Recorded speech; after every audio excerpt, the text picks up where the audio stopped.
తమ్ముడికి జన్మదిన శుభాకాంక్షలు తెలియజేయడమే కాకుండా తప్పకుండా ఉప ఎన్నికలు కూడా రాష్ట్రంలో వస్తాయి. ఆ ఉప ఎన్నికల్లో తప్పకుండా శాసనసభ్యుడై అరే ఆగురా అయ్యా, అరే నేను ఆయన గురించి చెప్తున్నా, అరే నువ్వు ఆగు.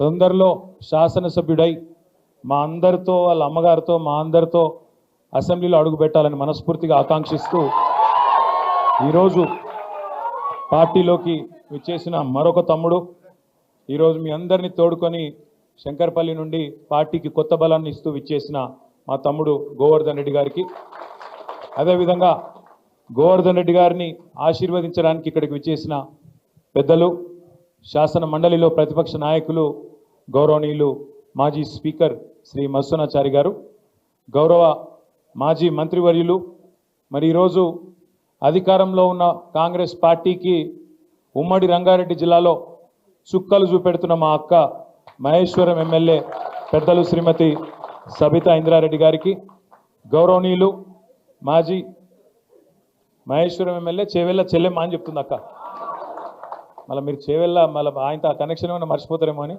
చేవెళ్ళ చెల్లెమ్మ ప్లస్ చేవెళ్ళ ఆడబిడ్డ, చేవెళ్ళ కోడలు, అదేవిధంగా మరొక మాజీ మంత్రివర్యులు పెద్దలు శాసన మండలి సభ్యులు మొహమ్మద్ మహమూద్ అలీ గారు, గౌరవ వికారాబాద్ జిల్లా పార్టీ అధ్యక్షులు, వికారాబాద్ మాజీ శాసనసభ్యుడు సోదరుడు డాక్టర్ మెతుకు ఆనంద్ గారు, మల్కాజ్గిరి పార్లమెంటు నియోజకవర్గ ఇన్ఛార్జ్ సోదరులు రాగిడి లక్ష్మారెడ్డి గారు, మరి మొన్ననే రేవంత్ రెడ్డి యొక్క దౌర్జన్యాన్ని ఎదుర్కొని కొడంగల్ రైతుల కోసం 37 రోజులు జైలు జీవితం అనుభవించిన చెరగని చిరునవ్వుతో మళ్ళీ మన ముందుకు విచ్చేసిన సోదరుడు మాజీ ఎమ్మెల్యే కొడంగల్ పట్నం నరేందర్ రెడ్డి గారు, గౌరవ మాజీ రాజ్యసభ సభ్యులు, మన పార్టీ కార్యాలయానికి జనరల్ సెక్రటరీగా బాధ్యత వహిస్తున్న గౌరవ పెద్దలు అన్న రావుల చంద్రశేఖర్ రెడ్డి గారు, వేదికపైన ఆసీనులైన ఆంజనేయులు గారు, ఇంకా మా కృష్ణారెడ్డి గారు, అదేవిధంగా నాగేందర్ గౌడ్ గారు, వెనుకకు మా పార్టీ అధ్యక్షుడు సోదరుడు గోవర్ధన్ గారు, వేదిక మీద ఎవరెవరో పేర్లు అయితే నాకు వెనుక దాక్కున్నారు కాబట్టి కనబడతలేరు, వాళ్ళందరికీ, వేదిక ముందున్న మా అన్నదమ్ములకు, వెనుక కూర్చున్న అక్క చెల్లెళ్లకు, పాత్రికేయ మిత్రులకు పేరు పేరున అందరికీ ఈరోజు కేసీఆర్ దళంలోకి, గులాబీ వనంలోకి మీ అందరికీ పేరు పేరున స్వాగతం సుస్వాగతం హృదయపూర్వకంగా తెలియజేస్తా ఉన్నాం.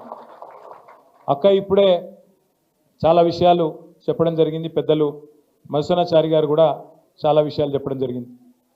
నిన్న అక్కడ రేవంత్ రెడ్డి గారి నాయకత్వంలో గాంధీ భవన్లోనో ఎక్కడనో కాంగ్రెస్ వాళ్ళ మీటింగ్ జరిగింది, మరి మీరు టీవీలో పేపర్లో చూడొచ్చు. ఢిల్లీకి వెళ్ళి కొత్త ఇన్ఛార్జ్ గారు వచ్చిండ్రు, వారికి స్వాగతం పలుకుతూ కాంగ్రెస్ వాళ్ళు సమావేశం పెట్టిండ్రు.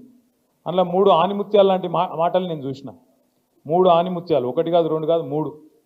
ఒకటి రేవంత్ రెడ్డి గారు సెలవిచ్చిండ్రు, ఏమని, మంచి మైకులలో చెప్పాలి, చెడు చెవులో చెప్పాలి అన్నాడు.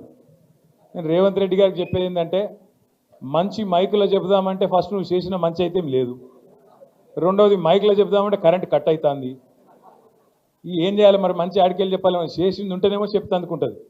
ఇక చెడు చెవుల్లో చెప్పుడు మొదలు పెడితే రేవంత్ రెడ్డి గారు, నువ్వు చేసిన చెడు హైడ్రా బాధితుల నుంచి మొదలు పెడితే, భూముల మీద నువ్వు చేస్తున్న దౌర్జన్యాల నుంచి మొదలు పెడితే, ఇవాళ ఆర్ఆర్ ట్యాక్స్ నుంచి మొదలు పెడితే, నీ అవినీతి వల్ల ఇవాళ కుప్పగూలిన శ్రీశైలం సొరంగం నుంచి మొదలు పెడితే, మొన్ననే కొట్టుకపోయిన పెద్దవాగు నుంచి మొదలు పెడితే, లెక్కలేదు మునిగిన వట్టెం పంప్ హౌస్ నుంచి మొదలు పెడితే, చెడు ఎప్పుడు స్టార్ట్ చేస్తే నీ చెవిలా రక్తం గారుతుంది, యాది పెట్టుకొని చెప్తున్నాను నేను.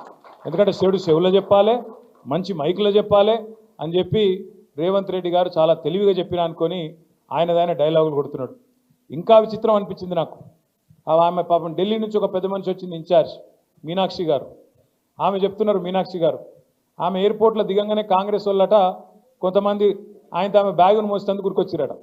ఏది, రైల్వే స్టేషన్లో దిగంగానే బ్యాగులు మోసేందుకు గురికొచ్చిరట. చాలా తప్పు, మీరు బ్యాగులు మోయొద్దు, బ్యాగులు మోసి మీ ఆత్మగౌరవాన్ని దెబ్బతీసుకోవద్దు అంటుంది. అమ్మ మీనాక్షి గారు మీకు ఏం చెప్పాలి మేము, నీ పక్కన కూర్చున్నాడు బ్యాగులు మోసే గాడికి వచ్చింది, నీ పక్కన కూర్చున్నాడు బ్యాగులు మోసి అప్పుడు చంద్రబాబు బ్యాగులు మోసిండు, ఇప్పుడు ఢిల్లీకి బ్యాగులు మోస్తున్నాడు. ఇక గాయనను పక్కన కూర్చోబెట్టుకొని బాగులు మోయొద్దు, ఆత్మగౌరవం దెబ్బతింటుందంటే ఏం చెప్పాలి ఆ మేడంకి? కాబట్టి మీనాక్షి గారు వాస్తవాలు తెలుసుకోండి, వాస్తవ ప్రపంచంలోకి రండి అని కోరుతా ఉన్నాం. ఇక నిన్న వాళ్ళ మీటింగ్లో చెప్పరాదు ఇక ఆ మాటలు ఆ కథలు. ఆయన చేసిన మంచి అట చెప్పుకుంటే ఒడిసిపోదట రేవంత్ రెడ్డి గారు చేసిన మంచి. ఏం చెప్పాలి ఆయనకు? ఈ 15 నెలల కాలంలో మీరందరూ వాట్సాప్లు చూస్తున్నారు, యూట్యూబ్లు చూస్తున్నారు. ఇప్పుడు ఇక్కడికి వచ్చిన ఆడబిడ్డలు ఒక 200 మంది ఉన్నారు. ఏ ఒక్కల దగ్గర నీ గొట్టం తీసుకుపోయి వాళ్ళ ముఖం కూడా పెట్టుర్రు. ఇప్పుడు వాళ్ళు ఎట్లా మాట్లాడుతుర్రు అంటే, నేను అమ్మతోడు చెప్తున్న, తెలుగు భాషలో గిన్ని తిట్లుంటాయని నాకు తెలియదు. చూస్తుండ్రా అమ్మ ఏమేమి మాట్లాడుతుండో రేవంత్ రెడ్డి గురించి.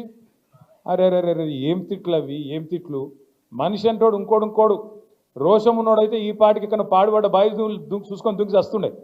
కానీ రేవంత్ రెడ్డి కాబట్టి బ్రహ్మాండంగా బతికేస్తున్నాడు. ఇంకా మంచి చేసినా డైలాగులు కొడుతున్నాడు. నేనేమంటున్నా అంటే, అధికారం ఎవరికి శాశ్వతం కాదు.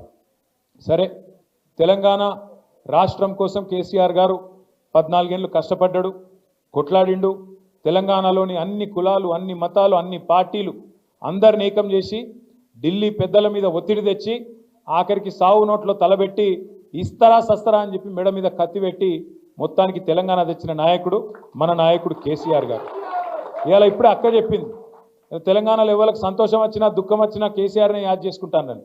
ఎందుకు యాద్ చేసుకుంటారంటే, మన ఇంట్లో పెద్ద మనిషి కాబట్టి, మన బాపు లాంటోడు కాబట్టే కేసీఆర్ని ఇవాళ సంతోషం వచ్చినా దుఃఖం వచ్చినా తెలంగాణ సమాజం యాద్ చేసుకుంటున్నది. ఎక్కడ ఒక ముసలవ్వ దగ్గరకు పోయి అడిగినా, అవ్వ పెన్షన్ వస్తుందా అంటే, అవు కొడుక వస్తుంది, నా పెద్ద కొడుకు కేసీఆర్ ఇచ్చిన పెన్షన్ 2000 గదే వస్తుందని చెప్పి ఒక తల్లి చెప్తున్నది. ఒక ఆడపిల్ల తల్లి దగ్గర పోయి, ఏమా నీ బిడ్డ పెళ్ళైందా అంటే, లగ్గం చేసిన కొడుక 1,00,000 రూపాయలు వచ్చింది కేసీఆర్ ఉన్నప్పుడు, కళ్యాణ లక్ష్మి ఇచ్చిండు, ఆ కాన్పుకు పోతే ఆఖరి కేసీఆర్ కిట్ ఇచ్చిండు అని చెప్పి ఆ తల్లి చెప్తున్నది. ఇట్లా ఏ ఒక్కరిని కలిపినా, రైతు దగ్గర ఏ రైతు దగ్గర కనపండి మీరు, అన్న పడ్డాది రైతు బంధు అంటే, ఎక్కడిది వీడు పచ్చి జూటగాడు ఉన్నాడు, కేసీఆర్ ఉన్నప్పుడే బాగుండే, కేసీఆర్ ఉన్నప్పుడు బ్రహ్మాండంగా ఆడ నాట్లేసే టైంకు దన్న మంచిగా టింగు టింగు అనుకుంటా పైసలు పడుతుండే, ఇక ఈయన వచ్చినాక పైసలు లేవు, రైతు బంధు లేదు, ఏం లేదు అని చెప్పి రైతులు తిడతా ఉన్నారు. ఇక ముఖ్యమంత్రి గారికి టింగు టింగు అంటే పడది, ఆయనకు టింగు టింగు అంటే నచ్చదు, ఎందుకంటే కేసీఆర్ అదికి వస్తాడు, అందుకే కొత్తది కనిపెట్టిండు. ఏమంటాడు ఇప్పుడు ఆయన? టకీ టకీయా, టకీ టకీ అంటాడు.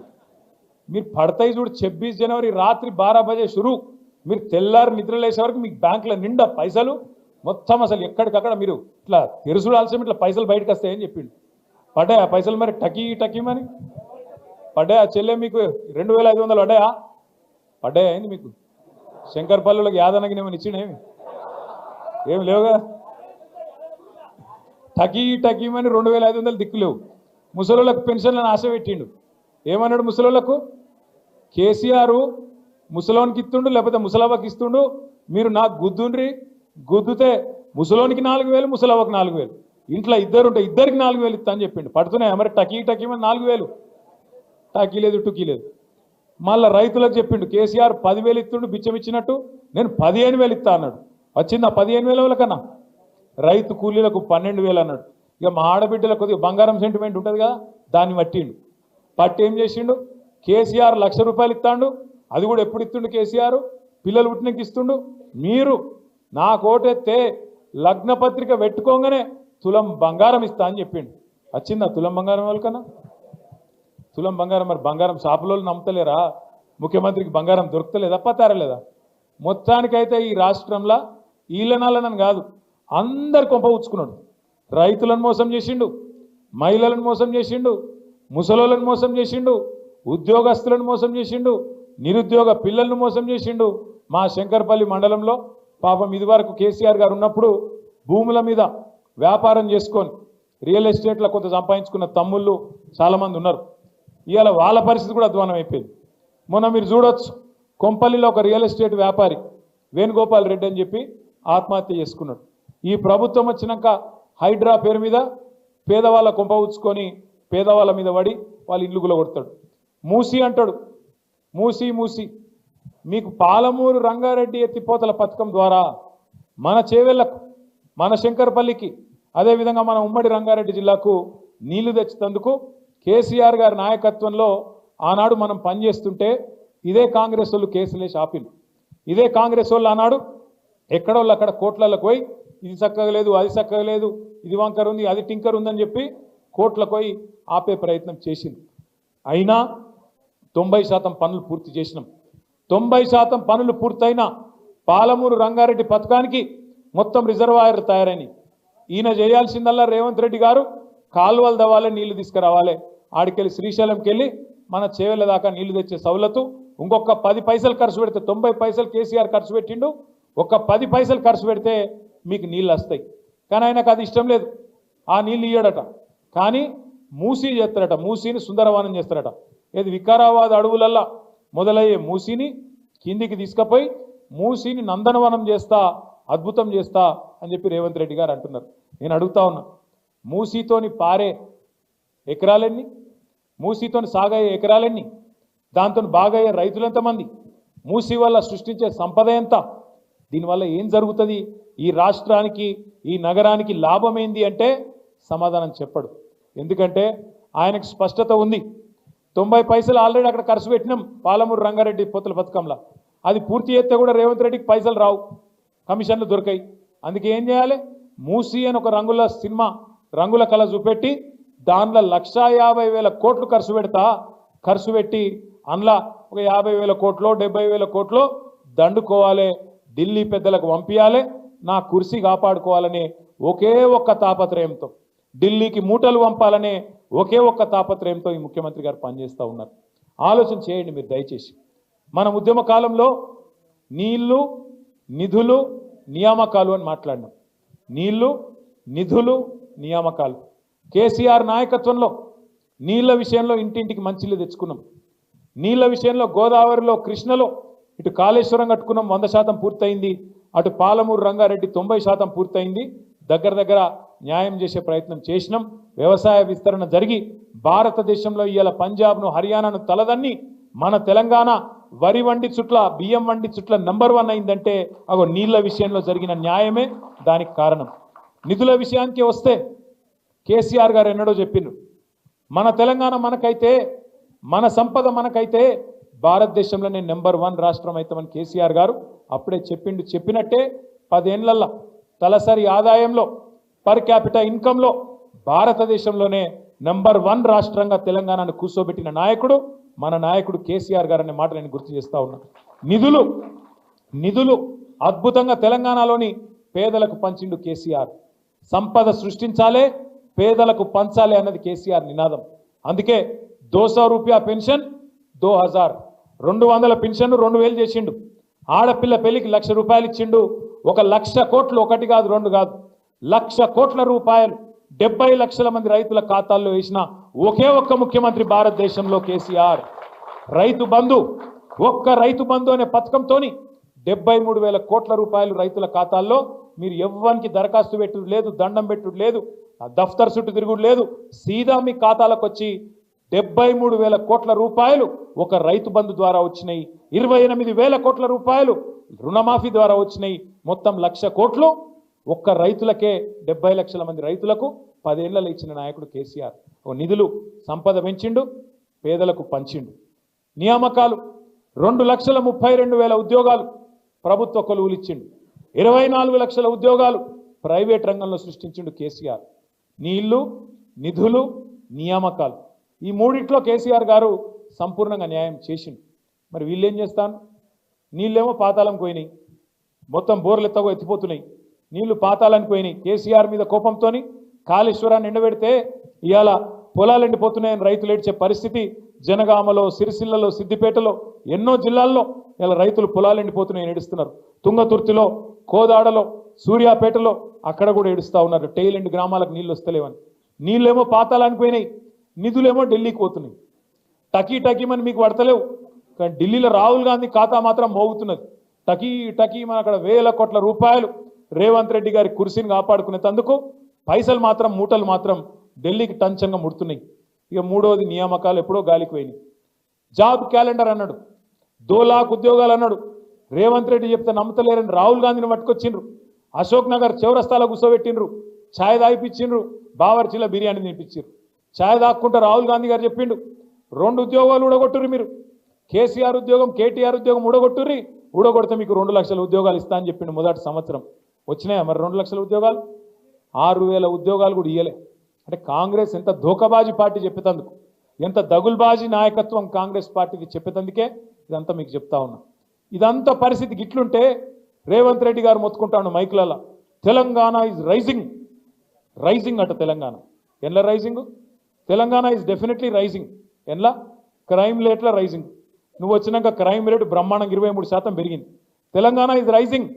అప్పులలో బాగా పెరిగింది. గతంలో కేసీఆర్ గారు సంవత్సరానికి 40,000 కోట్ల అప్పు చేస్తే ఆ అప్పుతోని సంపద సృష్టించిండు, ఆ అప్పుతోని కరెంటు సమస్య పరిష్కారం చేసిండు, అప్పుతోని సాగునీరు తెచ్చిండు, ఆ అప్పుతోని ఇంటింటికి తాగునీరు ఇచ్చిండు, ఆ అప్పుతోని 32 మెడికల్ కాలేజీలు కట్టిండు, 1000 గురుకుల పాఠశాలలు పెట్టిండు, ఆ అప్పుతోని మరి తెలంగాణ రైతులకు 1,00,000 కోట్లు ఇచ్చిండు. నేను రేవంత్ రెడ్డిని అడుగుతున్నా, సంవత్సరానికి 40,000 కోట్ల రూపాయలు కేసీఆర్ ప్రభుత్వం అప్పు చేస్తే అప్పుల పాలు చేసిండని చెప్పి లబలబా అన్నావు. మరి నువ్వేం చేస్తున్నావు ఇవాళ? ఒకటే ఒక్క సంవత్సరంలో కేసీఆర్ ప్రభుత్వం 40,000 కోట్ల అప్పు చేస్తే సంవత్సరానికి 1,50,000 కోట్ల అప్పు చేసిన మాట వాస్తవం కాదా? పోనీ 1,50,000 కోట్ల అప్పు చేసినావు, ఒక్క కొత్త పథకం చాలు చేసినవా? ఒక్క ఇందిరమ్మ ఇల్లు కిటిక పెట్టినవా? ఒక్క మనిషికి రేషన్ కార్డు ఇచ్చినవా? ఒక్కలకు తులం బంగారం ఇచ్చినవా? ఒక్క ఆడబిడ్డకు 2,500 ఇచ్చినవా? ఒక్క ముసలాయనకు 4,000 ఇచ్చినవా? రైతులకు రుణమాఫీ అన్న చక్కగా చేసినవా? ఏం చేసినావు? ఎందుకైతుంది అప్పు? మరి కేసీఆర్ అప్పు చేసిండంటే భవిష్యత్తు మీద పెట్టుబడి పెట్టిండు. కేసీఆర్ అప్పు చేసి భవిష్యత్తు మీద మంచిళ్ళ కోసం, కరెంటు కోసం, సాగునీటి కోసం, మన సంపద పెంచడం కోసం, రాష్ట్రాన్ని బాగు చేయడం కోసం అప్పు చేస్తే పేదోళ్ళకి ఇచ్చిండు. నువ్వేం చేస్తున్నావు మరి? ఆడికి పంపుతున్నావు పైసలు. 1,50,000 కోట్ల అప్పు చేసి ఒక్క పథకం చేయకపోతివి, ఒక్కటి సగం ఒక్క కొత్త బిల్డింగ్ కట్టకపోతివి, మరి ఎడబోతున్నాయి పైసలన్నీ? దీనికి సమాధానం చెప్పడు. Telangana is rising. అప్పులలో పెరుగుతుంది, క్రైమ్ రేట్లో పెరుగుతుంది, ఆత్మహత్యల్లో పెరుగుతుంది. రేవంత్ రెడ్డి ప్రభుత్వం వచ్చినాక ఒక్క సంవత్సర కాలంలో ఈ 450 రోజులలో 450 మంది రైతులు రోజుకొక్కరు చొప్పున చచ్చిపోయింది. ఇప్పటికి ఆత్మహత్య ఒక గన్ల పెరుగుతుంది. ఆటో డ్రైవర్ల ఆత్మహత్యలు రైజింగ్, నేత కార్మికుల ఆత్మహత్యలు రైజింగ్, గురుకుల పాఠశాలల్లో పిల్లల ఆత్మహత్యలు rising. Yes, Telangana is rising. ఎలా రైజింగ్? ఆత్మహత్యల్లో, అప్పుల్లో, క్రైమ్ రేట్లో, ఇళ్ళ మాత్రం రైజింగ్ అయింది. ఒక దానిలో మాత్రం డౌన్ అయింది. మీ శంకరపల్లి కొంప ఉచ్చుకున్నాడు, మొత్తం భూముల రేట్లు డౌన్ అయిందా కాదా? నేను చెప్పేది వాస్తవం కాదా? నాకు కూడా కొద్దిగా భూమి ఉన్నది జన్వాడల. ఇక దానికి ఇక భూ ప్రపంచంలో ఎవరికి లేదట భూ, జన్వాడల నాకే ఉందట భూమి. దాని కూడా పడ్డాడు. సరే పడితే వాడు కూలగొట్టరా బాయ్, ఊకెళ్ళి వెళ్ళింది. హైడ్రా పెట్టిందే నా కోసం అట. హైడ్రా పెట్టి కూలగొడుతుందికే పెట్టిండట. కూలగొట్టుకోరా బాయ్, ఊకెళ్ళి వెళ్ళిందని చెప్పిన. ఏం చేయాలి ఇక మరి గట్లా తయారైంది కథ. ఇంకా ఘోరం ఏంటంటే, వెనకటికి ఎవడో ముఖం బాగాలేక అద్దం బల కొట్టుకున్నాడు. ఇప్పుడు నీకు అధికారం రానే వచ్చే, నువ్వే ముఖ్యమంత్రి అవుతుంది, నువ్వే రై మంది తిరగబడుతుంది, రోజు కనబడబడుతుంది టీవీల పేపర్లలో. మరి నేను అడుగుతున్నా రేవంత్ రెడ్డి గారు, 14-15 నెలల తర్వాత కూడా ఇంకా కేసీఆర్ని తిట్టుకుంటూనే బతుకుతావు? ఇక గాడ శ్రీశైలం సొరంగం కూలిపోయింది. ఏది? రేవంత్ రెడ్డి అధికారంలోకి వచ్చినాక 15 నెలలకు ఆలోచన లేకుండా అర్థం పర్థం ఆగమాగం చాలు చేసిండ్రాడు. ఆడ నీళ్ళు వచ్చి మొత్తం గందరగోళం ఉండి, బురద ఉండి, చక్కగా చూసుకోకుండా, ఇంజనీర్లను తెలుసుకోకుండా ఆగమాగం కమిషన్ల కోసం ఆయనతో పని చాలు చేసిండ్రు. ఏమైంది? 8 మంది వాళ్ళు ఇరుక్కపోయిండ్రు. ఒకడేమో చచ్చిపోయినట్టాడు కాంగ్రెస్ వాడు, ఆ 8 మంది చచ్చేపీకినట్టాడు. ఇంకోటేమో ఇంకా కాలే అంటాడు. రేవంత్ రెడ్డి ఇంతవరకు అటు మర్రి కూడా చూస్తలేడు. ఇంకొక మంత్రి ఏమో బీఆర్ఎస్ వాళ్ళు చేయబట్టే కూలిపోయింది అంటాడు. ఇది ఎక్కడి బాధ? 15 నెలల తర్వాత ఇవాళ అక్కడ సొరంగం కూలిపోతే బీఆర్ఎస్ వల్ల కూలిపోయిందంటే ఇది ఎక్కడ అన్యాయము? ఇక పోని కూలిపోయింది, ముఖ్యమంత్రి ఆడు చూడడు, కొంతమంది మంత్రులు పోయినారు. పోతే మంత్రులు ఏం చేయాలి? ఆడ పోయి నిజంగా ఆ కార్మికుల కుటుంబాలకు ధైర్యం చెప్పాలి, ఏమన్నా అయితే మేము ఆదుకుంటామని చెప్పాలి, తప్పు జరిగిందని క్షమాపణ అడగాలి, మర్యాదగా మాట్లాడాలి. కానీ మరి ఏం చెప్తారు వాళ్ళు? ఒకడేమో చేపల కూర తింటుడు.